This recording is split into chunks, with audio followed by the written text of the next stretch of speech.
I'll have a stack of reward certificates, and then it's more of just like a signature and date, and it goes home. And then it's like a really nice visual for, can imagine mom, dad pulling it out of the backpack. Oh, today you hit your goal or something. Welcome to the Misfit Behaviorists podcast. Join your hosts, Audra Jensen and Caitlin Beltran, here to bring you evidence-based strategies with a student-centered focus.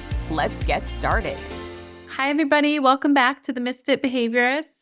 Before we jump in, don't forget to follow us on Instagram and join our Facebook group called the Misfit Behaviorists Podcast. And we're putting all kinds of freebies and things in there each week to go along with each episode.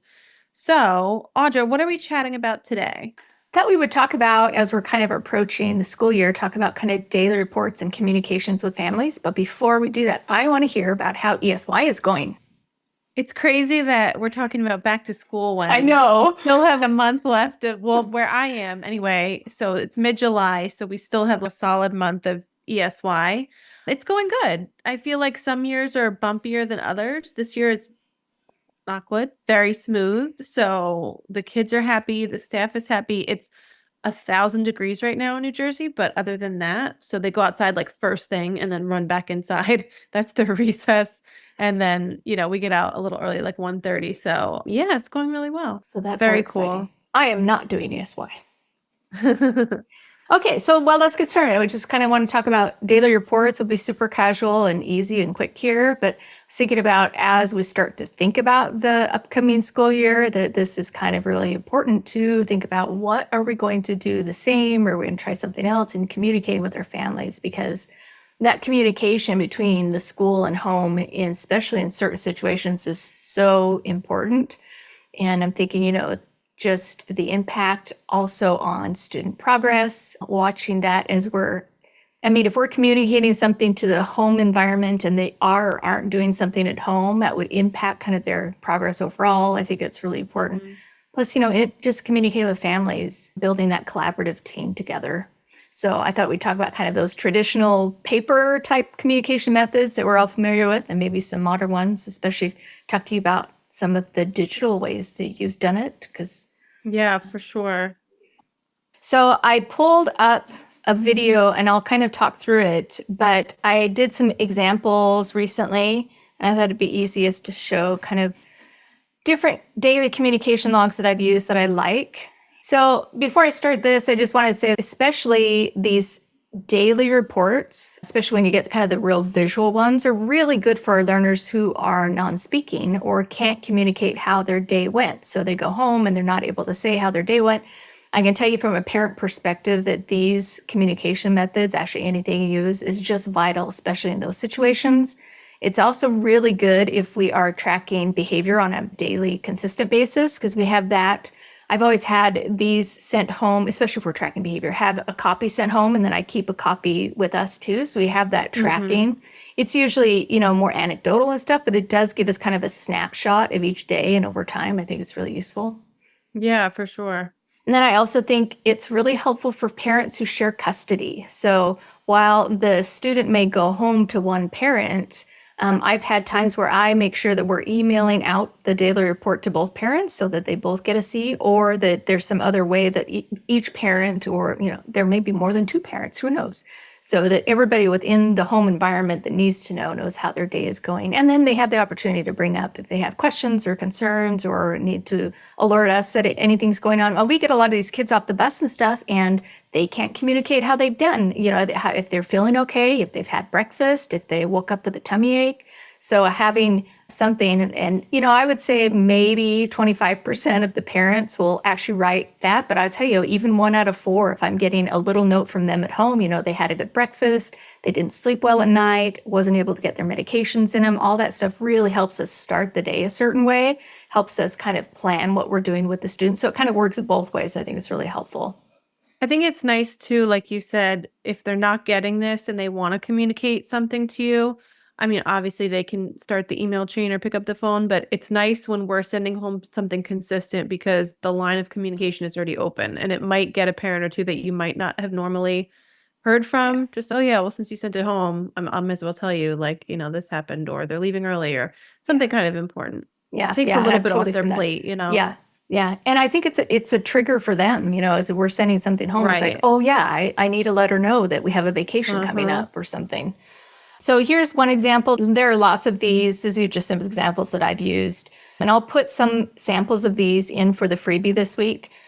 So this first one that I'll show just an example of is a very visual one, and I like these. I like these ones in particular because students can participate as much as they're capable of how their day went. And I think this is a good kind of self-reflection or a beginning of self-reflection skill that we want to teach them. So in this one, you're and I usually do this with the kids that can. So they'll be writing their name and the date, and we're choosing the activities that we put, and we put the activities. There's been a time where, let me pause this for a sec, where we've had these, and I print these, the board maker symbols out on full size sticker paper, or just, and then so they're actually stickers, and you can get those like at Office Depot or whatever. They're full size labels is what they are.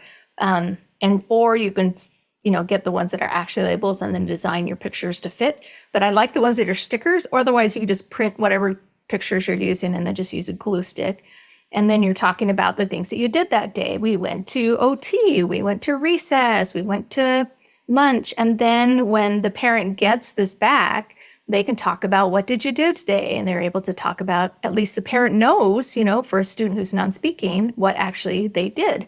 And then the little piece at the end, I'm doing well. I went to the bathroom, I felt good, and then any other notes. So that's a nice little visual one that I like. So if you're not watching on YouTube and if you're listening, this one's pictures of, what is the first one? How do you feel? And they can circle, and then what did you do? And they can sort of glue different like board maker think icons. Like I had math, I had library.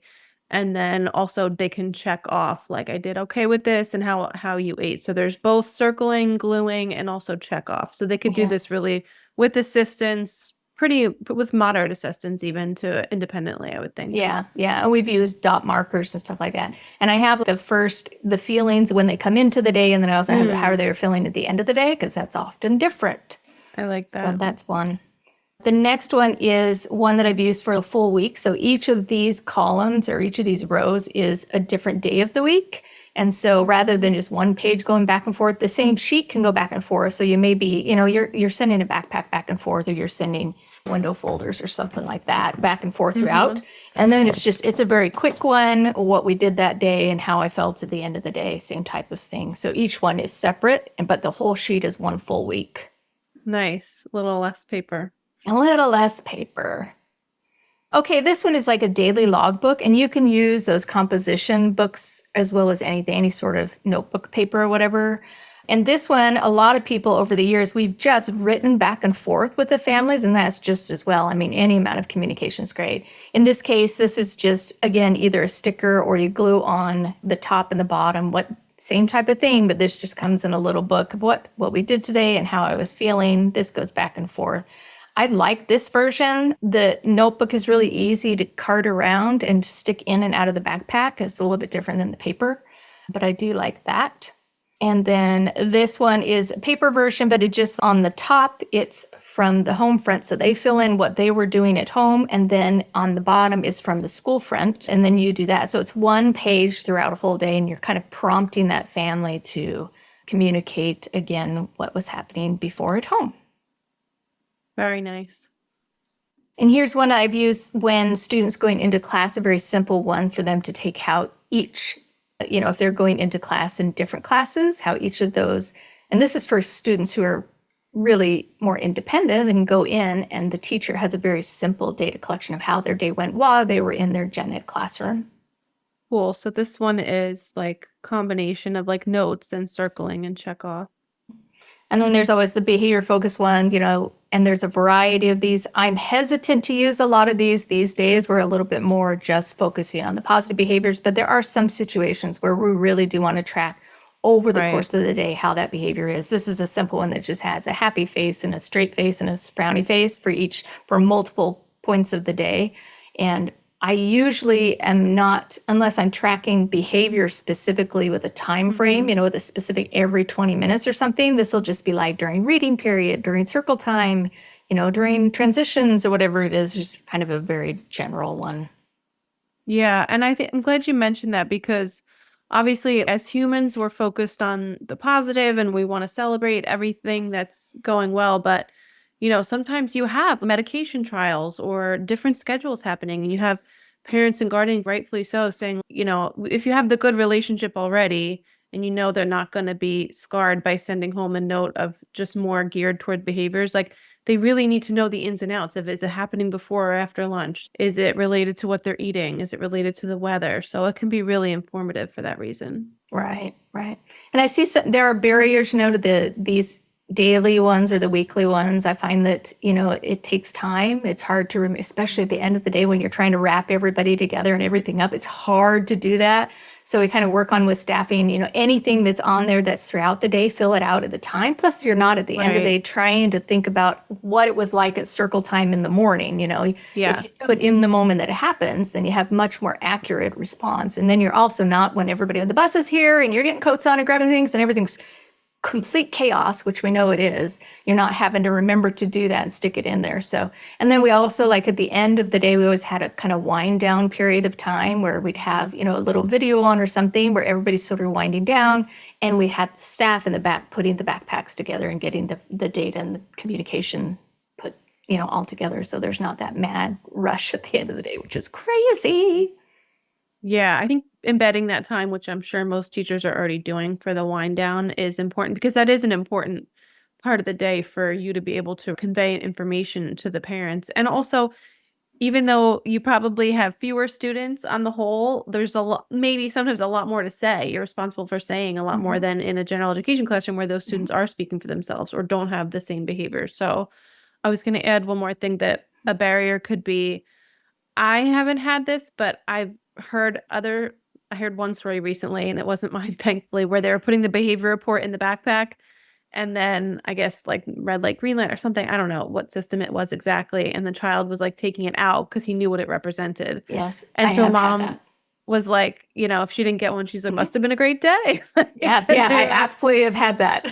Sadly, took a little too long for them to realize it was not some great days. Yes. They were just like going by the wayside in the bus. Yes. Like, nope, no one needs to see this. Yep. So yeah, that's when you start to get creative. So we would take a phone picture of it, and we would email it. And plus, it was a few of them, but cases where their impact of their own behavior, knowing it was, whether it was just making them feel bad or it was just reinforcing the negative behaviors, it just wasn't good for them to see it at all. And so, 100%. we found ways for them to not have to see it at all, which is great. Right. And again, if I thought that this was going to a family or a household, that they were taking that out on the child, I would never use that system at all if I even remotely thought it was going to be like taken advantage of or used as like a home punishment. That's never what we're after. Right. So don't come for us. We're just after being transparent and, conveying the information, because if you do have students engaging in really severe problem behavior, you don't want to wait for that IEP meeting, and you don't have time to call within your contracted hours every day. So yeah. And some of the other things I've used that was on there I didn't show, but having little notes that are already pre-made. We're out of snack. Can you share some snacks? Or he needs an extra set of clothes, or he was fantastic, he got a superstar in this or whatever. Little notes like that go home and also help those. Keep our snacks or snack. We don't get money for snacks. No, unfortunately not. Sometimes with students, if they're on some type of behavior plan and they earn that day or something, I'll have a stack of reward certificates, and then it's more of just like a signature and date, and it goes home, and then it's like a really nice visual for can imagine mom, dad pulling it out of the backpack. Oh, today you hit your goal or something. So it's something to celebrate. Yeah, totally.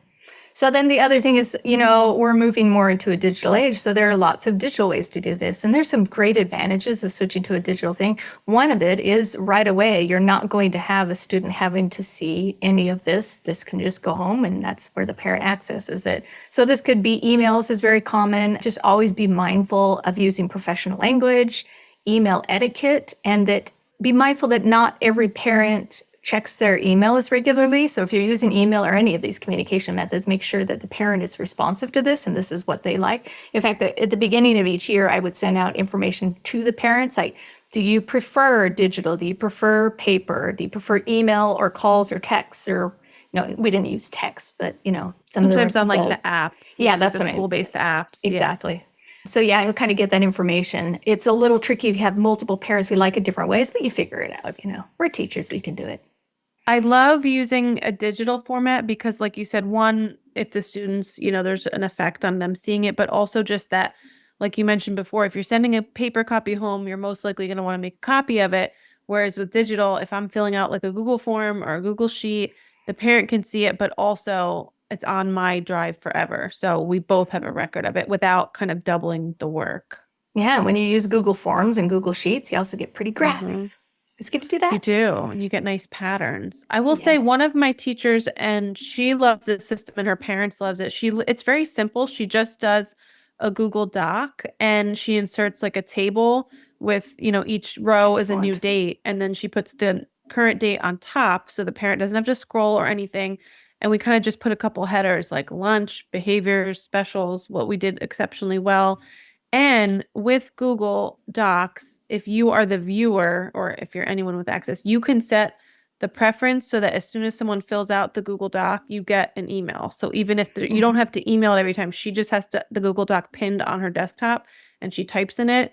And I do it too. So if there's one where she's sending it home to somebody high on my radar, I get an email every time she updates that doc, which is just once a day, but it just reminds me to check it. That's a really good system if you're using, if you have a whole team, like the OTPT, speech, whatever, they're willing to do it as well. And they can, maybe the speech only sees him once a week. And so, but she can pull it up and plug in her notes from that day as well. And I'll tell you, parents don't usually get to hear from the OT and the speech and stuff, except for when there's something to talk about. So having that little note every time they see him would be really nice. Yeah. And the other one is, I think we just had Heather on recently talking about the Google Forms and linking them to QR codes. And so if you're lucky enough to have paras that are helping you with this, you can put that Google form, link it to the QR code. And now all of a sudden they're just taking their phone, if it's allowed, and they're scanning the code and then filling out that checkbox on their phone in that 2-minute window of dismissal. Yeah, I love that. And then some of the other digital ways is I've used a variety of these. I've used Class Dojo. I've used Seesaw very minimally, but I've used Remind. And so there are a lot of these they're specifically for school communication. And that can kind of streamline your communication, and it can be private and secure. Just make sure it is private and secure. Make sure that, you're using whatever it is. Make sure we're not using names and stuff like that, because that does go out there into the cosmos. Right. But I loved Remind when I was doing preschool to be able to, and they all had permission to do this, to share real-time photos of what was going on in the classroom. That's so fun. I just love doing that. I do. And I think that's so important for families to see like what it looks like, what they're doing. Yeah. And then there's like the online platforms like Google Classroom and Canvas and stuff like that. And that can be used also for communication, as well as, especially if you get to the older kids, sending home work that they weren't able to do in class or they were absent for. That's really nice to keep that communication of what's going on going. And I think most of the schools these days, unless you're living way out in Timbuktu, are really good about doing that piece of it. They have some system that's digital communication for work, schoolwork and grades and everything else, but being able to have that back and forth is really important. Yeah, I've even seen, and again, this just it's important to look up your school's policy and know what, is accepted and prohibited, but like a private Instagram or YouTube channel where you get the parents' permission, not only to consent for their photos or videos to be up, but also like to that, these 12 students or something, and it's private, so no one else can join, but then you can kind of post like different things and parents can comment to each other. I mean, hopefully it doesn't go off the rails for anything like other online platforms posters do, but yeah, it's like a cool little community vibe. They could be influencers. So the last couple of things I was thinking about are kind of be mindful of, kind of your cautions. Always be mindful of who might have access to the communication. So just, there are some situations where you want to be careful. Maybe you don't want to do paper products for a certain reason. So maybe digital is better, but then also be mindful of the digital community. And always ask yourself, would I be comfortable with this being read in a court of law? Because there may be a situation so just always, when you write something or you put something down on paper, just always be mindful, emails in particular, because if something happens and you guys are sequestered or not sequestered, what is it? They call forth all your subpoenaed. Anyway, they get all the records. But if you go to any sort of mediation or anything like that, they do request all of that information. So just always be mindful what you put on there. And then always encourage that two-way dialogue. Don't wait for that reporting period that you have during report cards to have that conversation with your families, especially if you start to have concerns. A lot of these stuff that pops up, we can catch it before it gets too big. And they're going to be very grateful if you bring it up early and we start to address something. And then I think this is the last warning. I think it's really important to be mindful of those dual relationship concerns so that, you know, you may check with your school district, but I don't become Facebook friends with families that I'm working with. And we have an ethical code with the BACB as well. And these aren't things we're allowed to do anyway, but just, you know, even special education teachers, pairs and stuff, you don't go to their birthday parties. It's just, it causes all, and I've seen some problems that comes with people who kind of cross that line. So just be mindful of that. 100%. I echo that. And I've seen some major problems as well. And it never seems like it's going to be a problem. So nobody ever starts that relationship like this won't go well. But, and it could go okay. Like it's not necessarily going to be a huge problem, but the risk versus reward, it can be really, really bad. And you really don't want to cross that boundary because at the end of the day, we're not part of the family. We're not anyone's friend. We're their educators. And, you know, as soon as we start to come close to that boundary, lines get blurred and it's not good. Yeah. And I was going to mention, out of your grade. And you can become friends with the moms. I've met some great moms and stuff that we hang out, but that was later. Absolutely. You don't want to confuse that line. Yeah. And also, if you are emailing or calling or sending something in the app and it has been a rough day, take a minute and I can do this all the time with just particular students or particular challenges. Like ask your coworker to look it over and be like, how's the tone? How does this sound? Because, you know, if it was a rough day and you're frustrated and you're just rattling off an email, like hopefully you're reading it over and doing that yourself, but it might just help to get the outsider's eye. I love that idea. Yes. All right. Thanks for joining us as we chatted about some different ways to share daily reports with students, parents, guardians. Next week, we are going to be talking about building relationships with students as a school-based BCBA. I know that for me was pretty hard when I transitioned from teacher to BCBA. So I'd love to hear everyone's thoughts. And don't forget to join the Facebook group, follow us on Instagram, do all the things, make our algorithm happy. And we'll see you next week. See you next week. Thanks for listening to the Misfit Behaviorists. And be sure to tune in next week for more tips and tricks. Don't forget to subscribe so you don't miss an episode.